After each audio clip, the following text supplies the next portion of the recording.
Celle per noi è una seconda casa, la spiaggia e il mare sono perfetti per chi ha dei bambini e per chi vuole stare tranquillo, lo consiglio a tutti.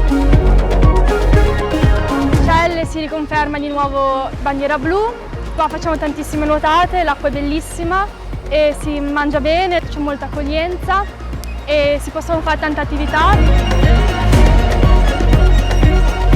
Sono di Monza, sono 20 anni che vengo qua con i miei, veniva anche mio nonno, quindi bellissimo, il mare fa paura.